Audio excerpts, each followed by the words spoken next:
All right, let's get to it. Lee Wicker is a flu-cured tobacco farmer from North Carolina. He supports his habit, I really love that phrase, he supports his habit by being the Deputy Director for the North Carolina Growers Association. Lee, since college, has worked in H2A, and the North Carolina Growers Association is the largest user of H2A in this country. So we had some discussion, some questions about H2A, and so let's get right to it. Lee, agriculture has H2A. It is the, you make it work as a business. As we've already discussed this morning, there are no quotas in H2A. It's unlimited. There's no caps. So why don't we just tweak H2A and go about our business? Well, I think Brian got it right that structurally there is no cap on the H2A program, but there's an artificial cap in the infrastructure of government.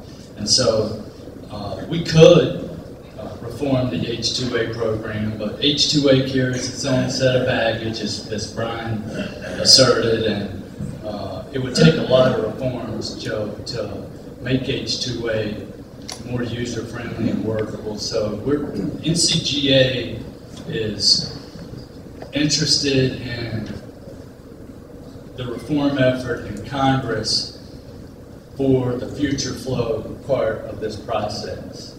And we're certain that any bill that makes it to the President's desk will have a legalization program for farm workers. We're worried that there's not enough farm workers now, even undocumented workers, and that the legalization piece of it won't add a single worker to our workforce. And so we're looking ahead by looking back to what happened with the last big legalization program in 1986 to see what will happen in the future. And so we are focused intently on what the future flow program will work for agriculture. And we know that farms are changing in the United States, they're getting bigger and bigger.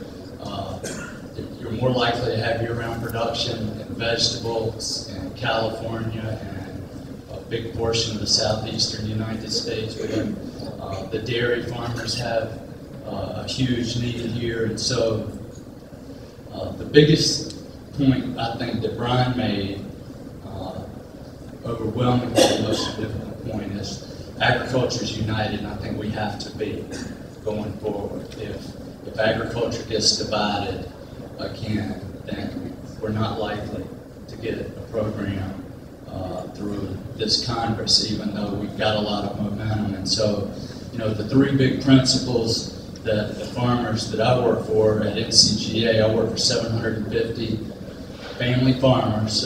Most of them are small to medium-sized growers. Our average farmer employs 10 H2A workers. Our biggest farmer employs 150.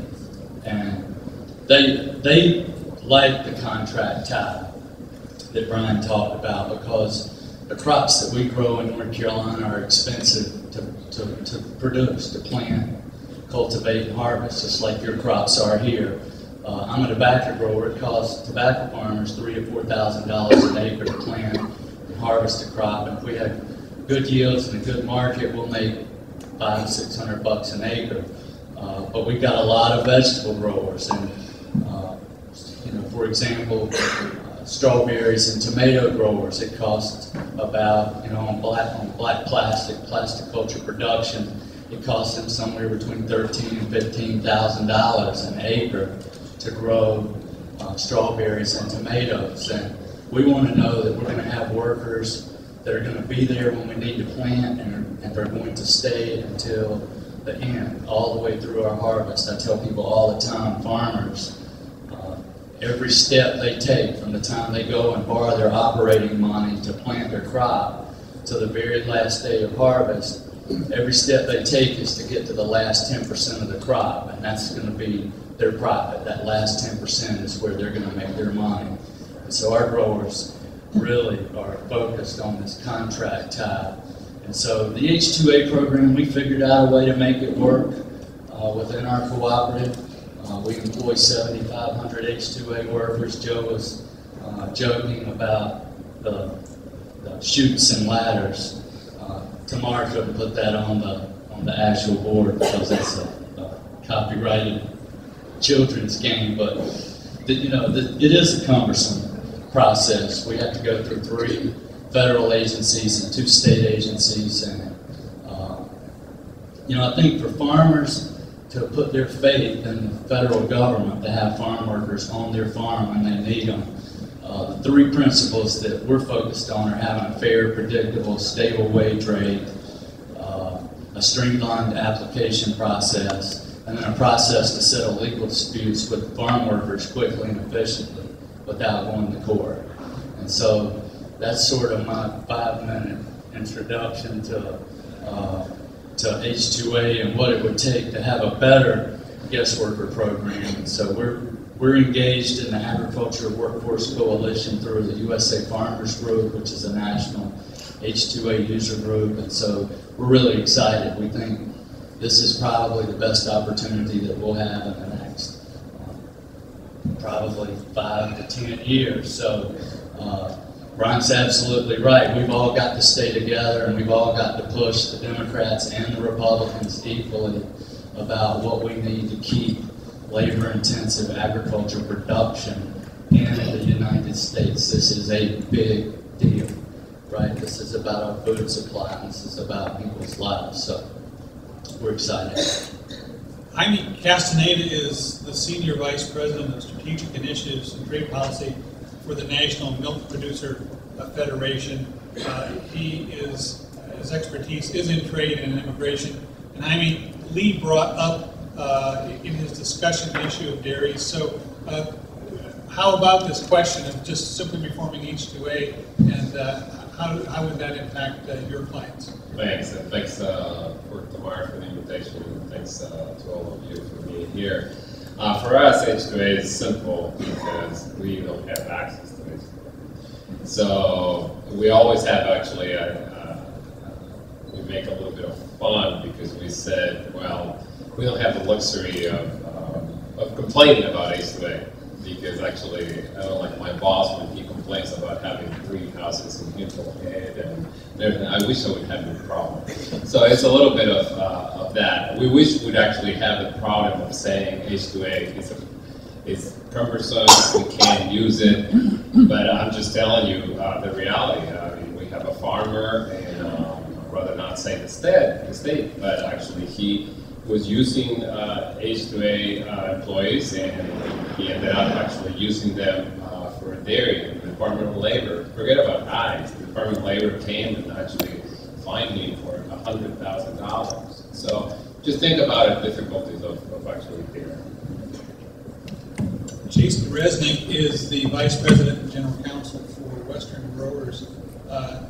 Jason, H-2A with a little reform, a little tweaks, will it work for California? Thanks. I want to thank you also, Tamara, and everyone for joining us. Happy to be here. So would H-2A work for California? Well, I can tell you that we at Western Growers do assist our members in doing H-2A, and most of that work is being done in Arizona along the border, where the workers are daily commuters. They come in to Yuma during the winter harvest season, pick the crop, and they go home after each day. The farmers there have to procure housing to comply with the program, but that housing goes unused. In California, it's a little different because the cost of housing is so prohibitive. Most California employers simply can't take advantage of the H-2A program because the infrastructure simply isn't there. It's very expensive, it's burdensome. And I think the biggest issue with H-2A is the unreliability in terms of what's imposed by bureaucracy. The NCAE did a study, or a survey rather, and the survey results said that the average delay for getting the workers to the work site is 23 days. So obviously if you need workers and they're coming 23 days late, that's a lot of product that's not being harvested. And that resulted in losses of about $120 million. So in California, the H-2A program has not been embraced for all of the reasons Brian said, and Lee talked about as well. It's cost prohibitive, the infrastructure isn't there, and the bureaucracy through all of the agencies you have to work through to get your workers is completely unreliable. And then at the end of the day, if you do get your workers and try to comply with this program, there's so many potential pitfalls that it's not uncommon for H-2A users to end up being audited and being fined extraordinary amounts of $100,000 is not uncommon, which obviously doesn't pencil out at the end of the day. I mean, there are lots of terms that get thrown around: work authorization, visa reform, pathways to citizenship. Can you sort out just a little bit what is it that agriculture is attempting to get out of this? What is important to agriculture, and to some extent they're all wrapped around the same wheel.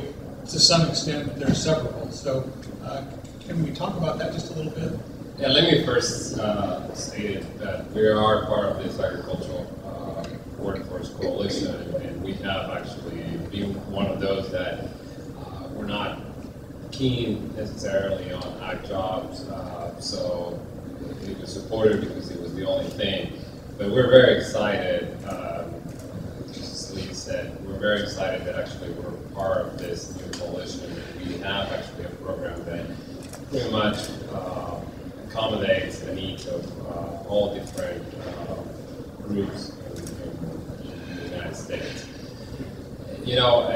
Brian did a very good job on explaining how this program is about. For instance, there was this whole explanation about the at-will employee and the contracts. For dairy, I would think that for most dairy farmers would like to have a contract. It's different than actually having somebody for your farm for just a month to pick up some crop. I mean, dairy farmers, as you all know, we have a lot of dairy farms around here. We need employees 365 days a year, and for long term. And they're very skilled, many of them. So for us, one thing is actually we need to have those employees that are currently here, unauthorized workers that are currently here to stay. And we actually, how we get there, we'll have to figure it out. I'm not thanks for telling I'm an expert in immigration. I'm not an expert in immigration, but I can tell you that I know what it can pass in Washington and we cannot. So what I actually can tell you is that we're going to have to walk a very fine line on politics, and it's all about, at the end of the day, what can be passed. And I can tell you that I think that if we get too much holding on a specific issue, we're saying actually we absolutely cannot move because of this, that, we're not going to get something done. We're going to have to be flexible. And that flexibility, as long as actually we have certain principles, and those certain principles have to mean that it has to be a friendly worker, friendly employer type of program that will facilitate those employees to come in and actually work for different types of groups. But everything else, we're going to have to be flexible. Jason, why does agriculture need, however you frame it, status adjustment, adjustment of status? Why is that important to agriculture? Well, look, if there's just immigration reform without a special program for agriculture, what's going to happen is those workers are going to be, and we're talking about existing workers, those workers are going to age out or move on to other industries. We need to have a program that's going to allow us to keep our existing experienced workers on the farms who have been our most valuable workers. And we need to incentivize them to stay in agriculture. And one of the incentives that we're talking about in this program is an expedited path to legalization or path to permanent residency or citizenship. And as Brian correctly noted, you know, how far that goes is really just a product of what the politics would bear. So we're agnostic in terms of what that should be. We just want something that's going to pass and something that's going to incentivize our current experienced existing workers to stay in agriculture as we transition to a future flow program. We're agnostic as far as long as there is some sort of status adjustment. There has to We're be agnostic to that point. Exactly. We're agnostic after. Yeah. So whether it's a permanent residency or legalization or citizenship, whatever you want to call it, there needs to be something that incentivizes those workers, and that you know, is usually considered to be an expedited path to earned adjustment would be the incentive that's on the table. Lee, there's been discussion about taking what's appropriate from H-2A as a contract form of employment. There's also been discussion about the portability of documents among employees. How would that work if you've got a contract between the employer and the employee, and then you're also talking about portability of documents? How do you see that working? Well, that's still being worked out. Those are important details that we're all waiting to see how that develops. But you know, we're not opposed to structured portability. What we're seeking is a predictable program that we know if we file the paperwork and we're expecting workers on our farms on April the 15th to help us plant our crops, and another group of workers to come in July the 15th to help us begin harvest, that they're going to be there. We understand the needs of California agriculture are different than those in the southeast United States. Our guys have gotten used to providing housing. We've been providing housing for decades as a benefit to draw workers to North Carolina. So our growers are willing to do that. We're signing contracts with companies that purchase our products, whether it's tobacco companies or Walmart or Costco or whatever. I go to good ag practices training all the time, where they want you to be able to document your compliance with the law. So we actually have audits from companies that we sell our products to coming out on our farm saying, we want to see your housing inspection certificate, we want to see your wage records, we want to see your insurance on your vehicles and the driver's licenses, and the doctor certificate, the wage and hour 515 form. So our farmers, I'm not telling you, Joe, that they love it. Don't misunderstand me. If there's an easier way, they love the North Carolina Growers Association, do they not? I think that they appreciate what we do. You make it work. You make it work. Well, we make it work, and we act as a de facto human resources department for small family farms. Our farmers are in the fields every day growing the crops. They don't want to be experts on labor laws and immigration laws and compliance. But our deals change. We don't lay in bed at night worrying about whether or not we're going to have workers on our farms tomorrow to harvest. Now we lay in bed at night worrying about, are we going to have enough money at the end of the year to pay all our bills and start farming again next year. So we're definitely looking for something more user-friendly and predictable. I mean, you talked a little bit about the realities of what, the political realities. Is there a reality that ag employers will, if there's reform going through, that reform is going to include a lot more enforcement, more penalties, discussion a little bit earlier, mandatory e-verify. Are those kinds of, it's the old thing, don't wish for or get what you wish for because it's going to happen in spades. But what comments do you have about that side of this?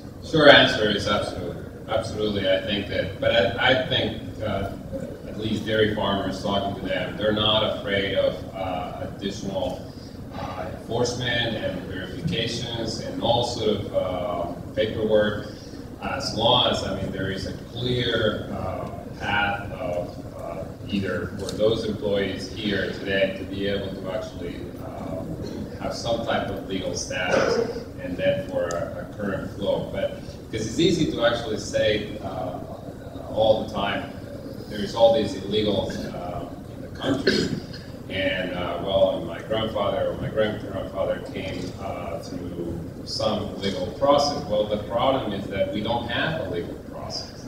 So I think that in short, there is not a problem, and everybody understands that we have to have secure borders, and everybody understands that we have to have some type of enforcement that works, but not before we finish the creation of the legalization of the people who are here and the future flow. Once we have that, it could be parallel, but actually once we have that, the problem with last year and the year before, in which they attempt to do e-verify, is that is not going to pass because agriculture would be against it and a number of other folks, because you can't put that before we regulate or we try to arrange the system to fix what the problem is. Jason, what do you see in the neighborhood of additional enforcement in the workplace? Well, I think it's a reality that we're going to have a mandatory e-verify at some point, and as Jaime noted, I agree with him, we cannot have mandatory e-verify or other type of enforcement without a program that ensures that we have access to a reliable legal workforce. And so we're not opposed to e-verify, we're just opposed to having a verification program without having the appropriate ag worker program in place at the same time before. As far as other types of enforcement, I think H2A traditionally has been a program that has really been a domestic worker protection program that really is trying to solve a problem that doesn't exist. We're not seeing a huge number of domestic workers being squeezed out of jobs on the farm because farmers are bringing in foreign guest workers to replace them. It's simply a fiction. So H2A, I think, the enforcement of H2A operates under this fiction that we have to protect this non-existent workforce. So I think as we move towards a new construct, a new agricultural worker program, we're going to have less enforcement in terms of verifying and certifying the domestic employees are not being squeezed out. So I think we'll see less on that side.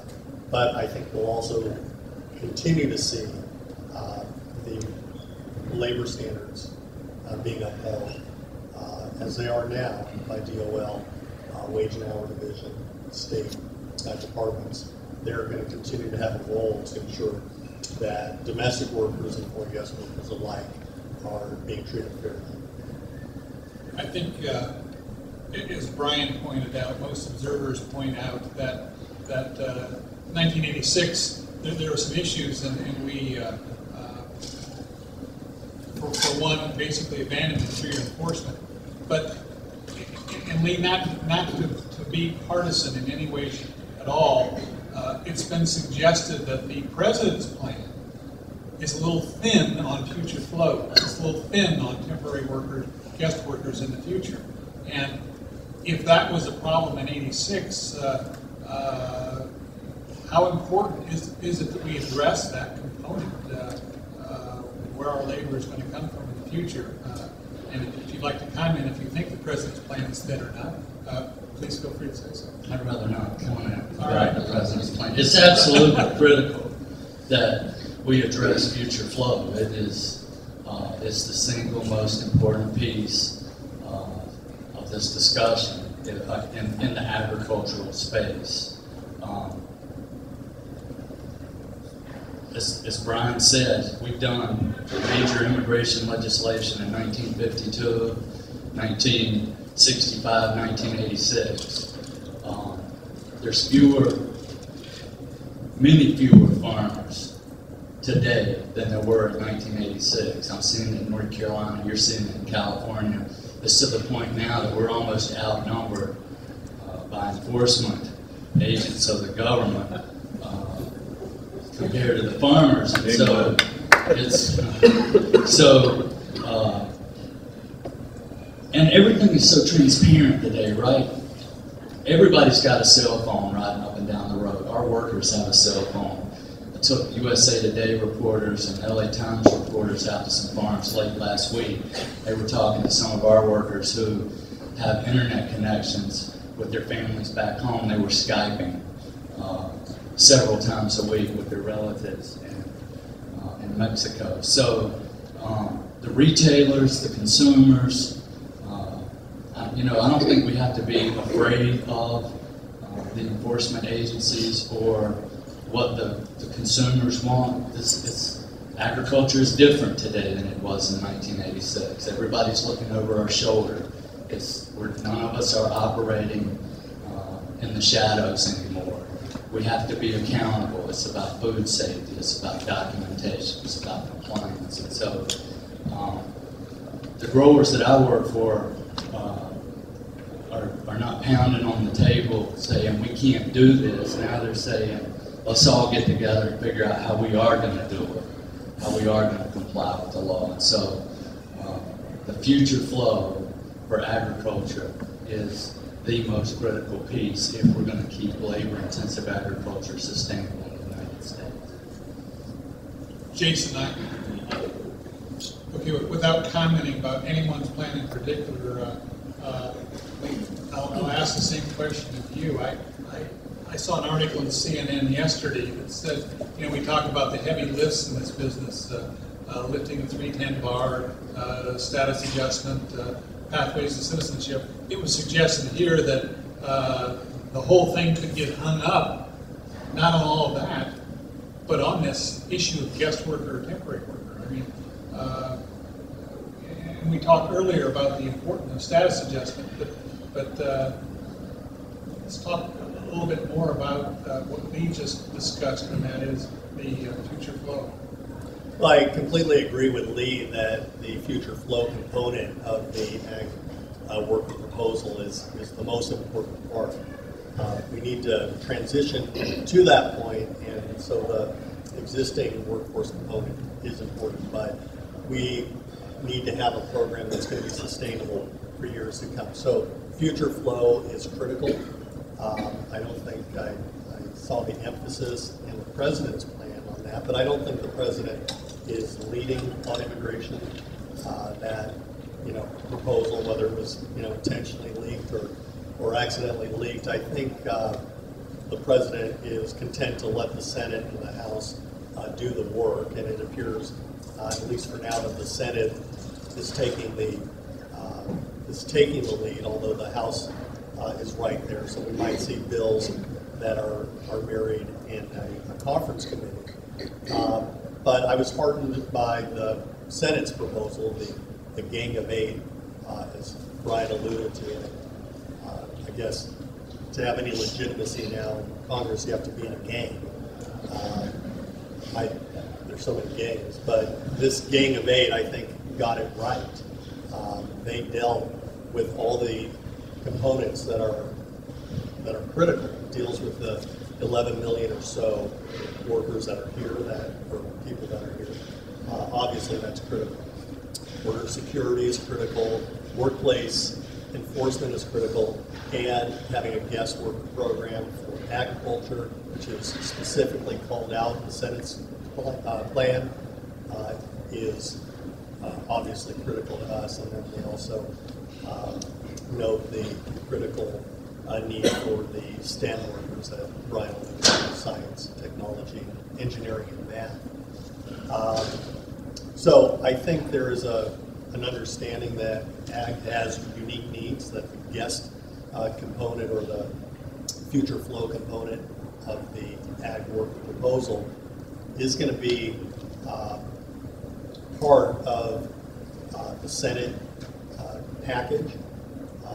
We have two great champions in Senator Feinstein and now Senator Rubio, who both understand the critical need for agriculture and that the future flow component is critical.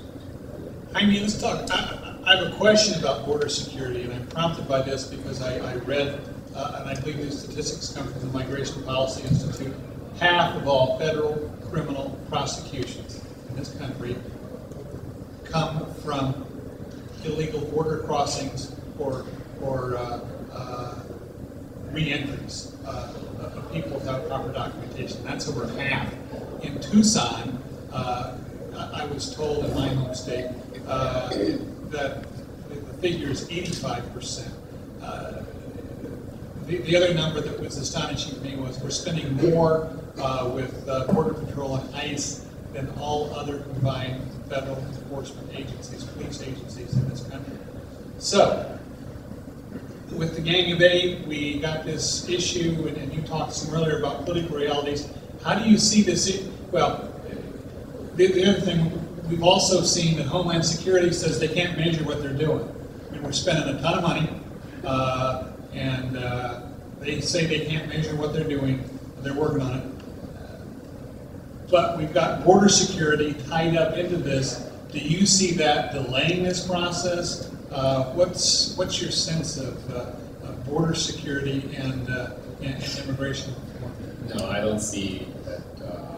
I may see that actually not necessarily the path to some type of legal status may be the most difficult. There may be other issues, but I don't see border security as being a problem. And you know, it's always interesting to see that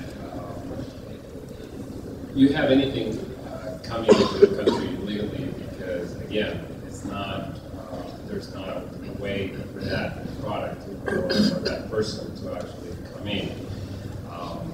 So I think that once that is resolved, I believe strongly that you will see a significant reduction, even a drop quickly of that type of border crossing. I also want to just mention something briefly, is that we talk about how difficult all of this is.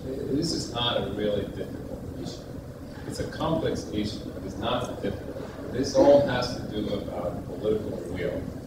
If we have the political will in Congress, then we're going to be able to do it. And we're going to be able to do it if most members of Congress feel safe from vote in this type of legislation. And basically, you know, what we're going to have to look at, and whatever we can do, is with respect to Fox News or any type of radio on the very conservative side, if we can actually focus on those type of views to control and to make sure that they're not damaging towards members of Congress, especially on the Republican side, that may intend to vote for something in the future, then we're going to be able to do it.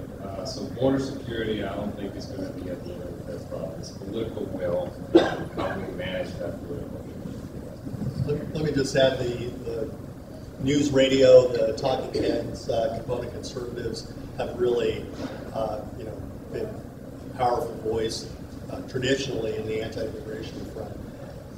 But we've seen a sea change since the election.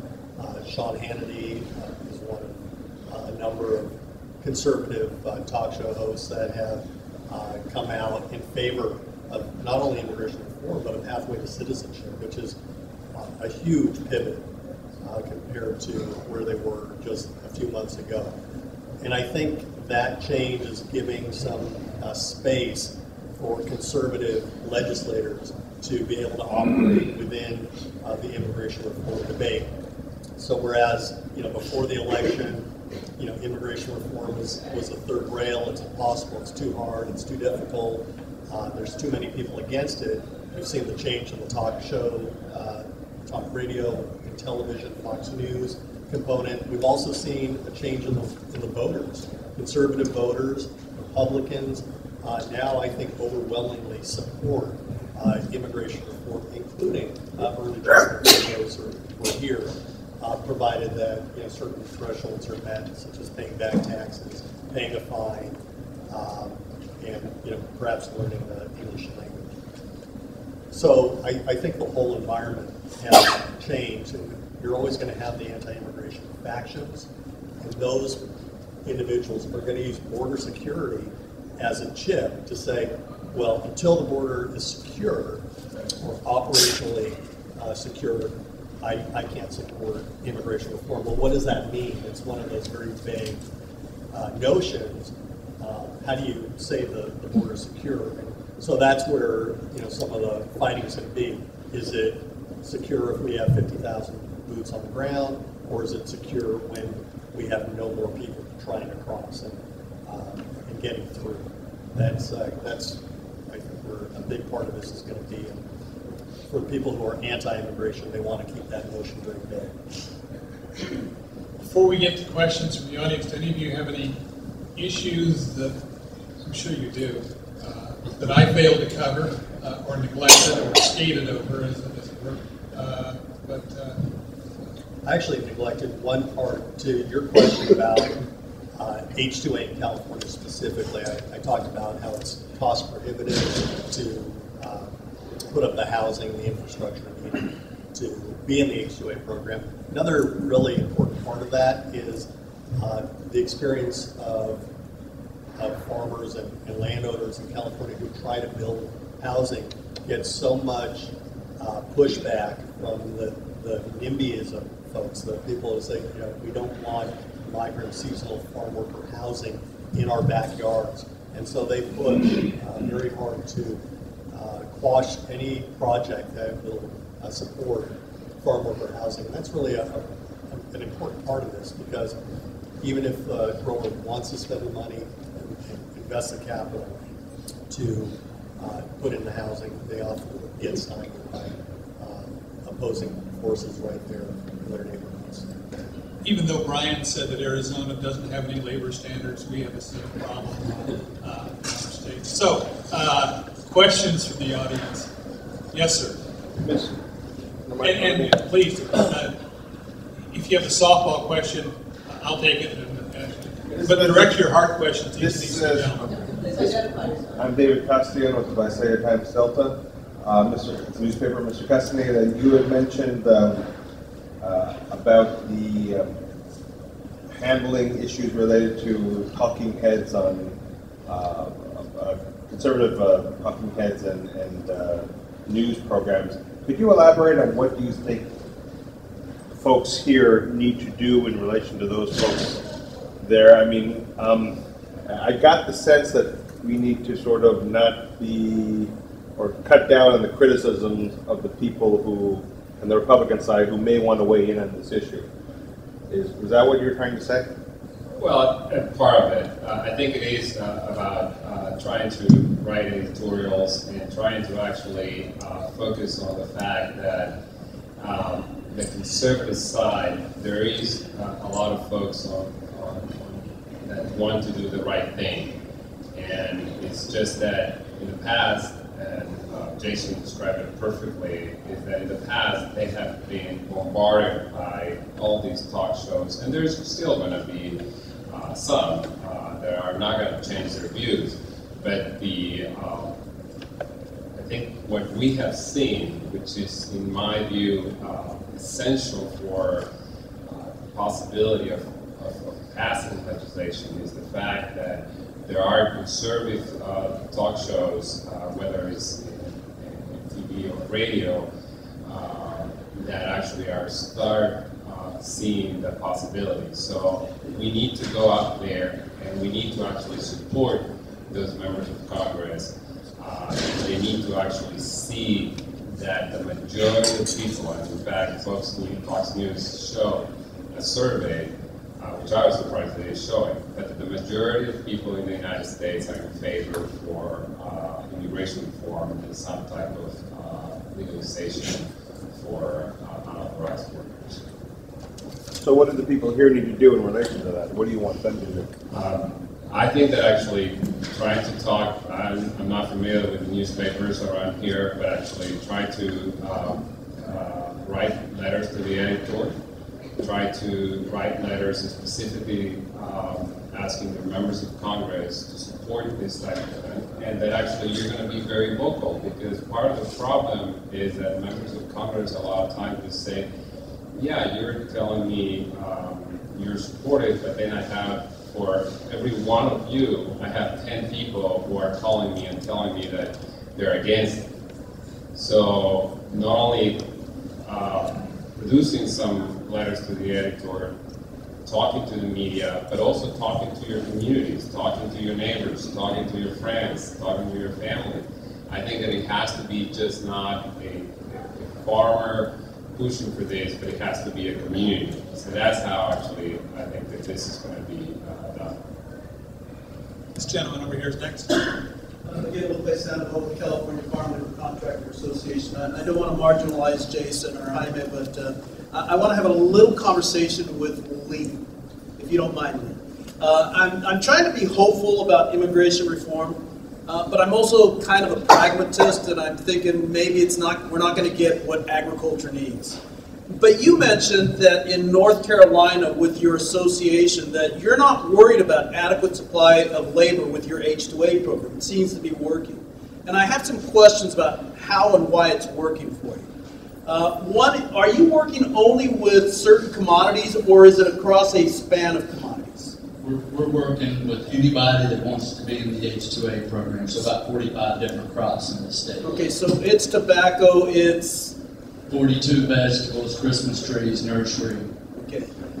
You mentioned housing is a requirement of this program. I'm assuming that you have a centralized H-2A application that your association does for your group, or does each member do their own application? We participate in the joint employer format, which maximizes the flexibility of the current H-2A program. So this process that you see on this board, I file about 50 applications a year. They range in numbers from just 1 or 2 growers up to 125 or 30 growers on an application to get 7,500 workers. So we have centralized the application and compliance. Part of the process is for our growers.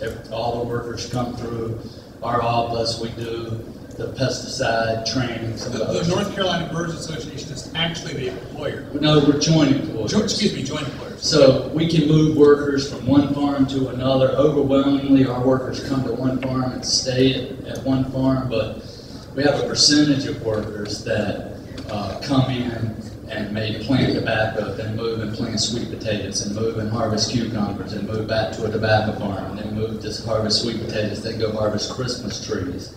And so it costs us $1,000 per worker in infrastructure costs to get the workers up here and back home if they finish the season. And so the longer you can spread the season out, right? So some of our growers participate for the 10-month limit. The smallest amount of time that our growers participate bringing workers in from Mexico is about 2.5 months. And so the longer you can stretch that period of employment, the more you can stretch that fixed cost out, right? So you got a lower per hour cost in the infrastructure.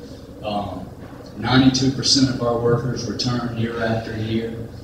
They come back to the same farms through our preferred worker system, so they know our farms, they know where our fields are, they know how we want to harvest the crops. And so we've taken a rigid government program with a ton of oversight and maximize the flexibility of it. And so if you're going to move 7,500 workers 2,000 miles from Mexico to North Carolina and get them to the farms on time, right? Our growers They don't want the guys to get there 2 weeks early and sit there with nothing to do. They also can't live with them getting there 2 weeks late. So they want them on time. So, you know, this is all we do all day, every day, is focus on the H-2A program and helping our growers to participate successfully and be in compliance. How many staffers do you have that help you with the process of processing all those applications? You don't do that by yourself? No, we have 10 full-time staff, and then we have 3 additional field reps that used to be H-2A workers, and they actually get approved and come in as H-2A workers now, but they're field representatives under the H-2A program. As field reps, is that in Mexico recruiting, or is that here keeping an eye on things? They're on the ground in North Carolina. They move workers from farm to farm. They go out and help do dispute resolution. They go by and do compliance checks. I can show you later, we got a checklist that if they're in a given area, and we got farmers throughout the state, from one end of the state to the other. And so if they're in an area moving workers and they've got some extra time, we ask them to go drop in unannounced at a camp, go through this checklist, look at the housing, talk to the workers. Is everybody getting wage statements? Were the posters up in the camp? Is everybody happy? You know, those kinds of things. So we've gone through about 70 wage and hour investigations over the last 30 months, and so, you know, we understand what it takes to be in compliance, and we've developed that model. Lee's so organized, he's got a artwork for his charts, right, for your organizations and your to-do list, right? No. No, you don't? If I was organized, we already have this problem solved. Sir, you're next. Lee, my name is Greg Smedster. I'm with an organization called Communicating for Agriculture. And our forte, while we've been in the H-2A processing business for 15 years, our forte is that we are a J1 intern and agriculture trainee sponsor for the last 30 years. That means that we report to the Department of State. And very similarly, we do the same things that you do as an oversight organization to be able to be held accountable both to the State Department in regards to their regulations for J1 interns, as well as being accountable to our members or our hosts, employers, as well as our participants, our interns and trainees from all over the world. We have up here a panel of associations representing producers and growers. What role do you think you folks could play in order to be able to take on somewhat a similar type of model in modifying the current H-2A process to be able to allow sort of the Lee Wicker model of North Carolina Growers Association to be able to work? Do you think that that might work? Do you think there's a possibility? I'd like to hear your comments. Yeah, I think it's a possibility. Western Growers is an association that's doing it in California. There's a group in Southside Virginia that does it. Washington State has a relatively new program. Idaho has Snake River. So there's never been a truly organized national effort to have a state group similar to American Farm Bureau, where you got a state farm bureau in every state. And so it could be done. I think our growers like the association model because they're smaller to medium-sized family farmers, and like I said, they want to farm. They want to call us up and ask questions and have us answer or get the answers for them because they don't want to think about this stuff all the time. But I think the effort that's underway with the Agriculture Workforce Coalition is leaning in the direction of what you described. Yeah, no, I think you're right on point. Associations, regional, state, local associations definitely have a role in helping their members access foreign labor, and something that we do now, and I anticipate we'll be doing more of in the future. But I mean, we would hope that we would have a program that's easy enough that you don't have to hire lawyers and hire people to do this for you, that you can fill out a basis of need and submit it, and basically be in the system and get the workers you need. We want to streamline it as much as possible.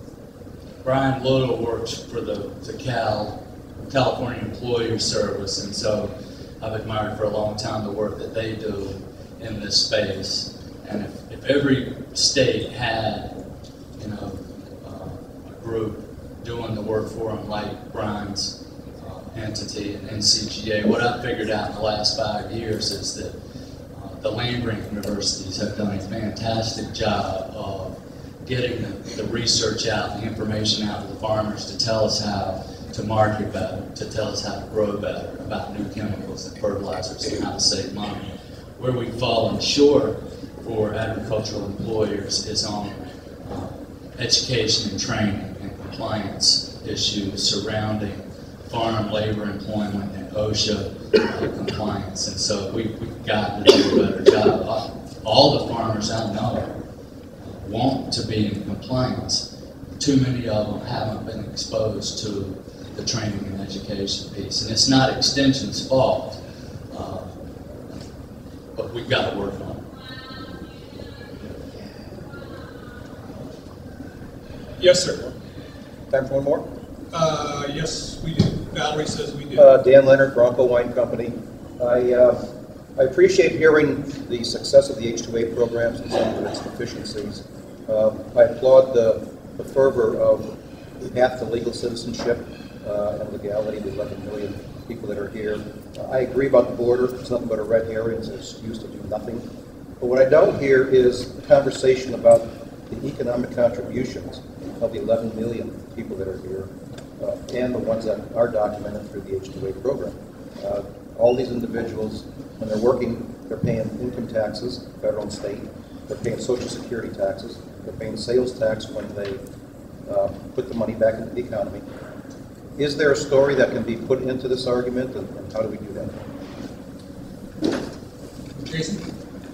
Well, I think we do tell that story every chance we get. It hasn't come up in this forum, I think, just by the nature of the questions that are being asked specifically about the program. But I think you're right on point that every farm worker job we know creates 2 to 3 other jobs in the downstream economy, that farm workers are critical and integral to our food security, to rural economies, and to states, and of course to the federal economy. Agriculture is a critical component of it. So we do tell that story every chance we get. We're ag-centric, so we're telling the story of ag. We leave it to others to tell the story about the other 10 million or so that and their contributions, but that's not to take anything away from their contributions. But we want to focus on ag. But you're absolutely right. I mean, that's a critical issue because, but I mean, just to let you know, sort of be at ease that this is being taken care of. That 4 years ago, you would have heard about the opposition about how these individuals were a burden to the United States, and you don't hear that anymore. So in fact, the economics is there that actually they are not a burden. In fact, they contributed much more than they get out. Good point. Valerie says you can ask you one last question. One last question. You won't be mistaken for Pablo Picasso or for any other great artists. But is that your artwork there, the H-2A map there? Well, it was my description. I think, honestly, it was, we have to give credit where it's due. I think it was Tamar Jacoby and the fine staff at ImmigrationWorks. Oh, I'm sorry. You mentioned something about the process and how complex it can be. And I was wondering, could you walk us through that process with the diagram by chance? Yeah, very quickly. And I'm ADD and I'm an in the weeds guy, so I struggle with this. But and it explains like you all do to help me get. Yeah. Okay. So starting in the bottom. He's got it in front of him. Yeah, So he's cheating. I've got it. Right? Starting in the bottom left-hand corner with the computer monitor and the keyboard, there's a pile of envelopes there, and those represent the applications that farmers in North Carolina send to us, where we aggregate by crop activity and the start and ending dates of these periods of employment, the needs of our growers. So we file it 60 days out. It goes to the state workforce agency, who uses it to create a job order to try to recruit U.S. workers. They accept it and tell us to move forward. We file paperwork with the U.S. Department of Labor about 58 days out in Chicago. They review it and make sure that everything is correct. And then about 51 days out, we get an acceptance letter saying, go ahead and begin advertising and doing your labor market test. So we start that. About 45 days out, our growers have notified the housing inspecting agency to come out and look at the camps and get that housing inspection certificate. About 40 days out, we file a recruitment report with the U.S. Department of Labor saying, here's our advertisements, here's our workman's comp, here's all the documentation that we're required to provide to you to prove that we are in compliance. They review that. If everything's okay, about 33 days out, we get a letter saying you're certified, you're now locked on the terms and conditions, and you're permitted to move forward to Homeland Security. We call that the black hole only because we can't communicate with those folks anymore after the terrorist attack in 2001. We just file the paperwork. If we need help to move that process along, we have to go through a congressional office for that. About 25 days out, we've gotten the approval from Homeland Security, and we start making the appointments. So going back to the 60-day beginning, there's an agency that we work through in Mexico that's contacting the workers, helping them fill out their web-based visa application form, telling them when they're going to have their appointment at the consulate.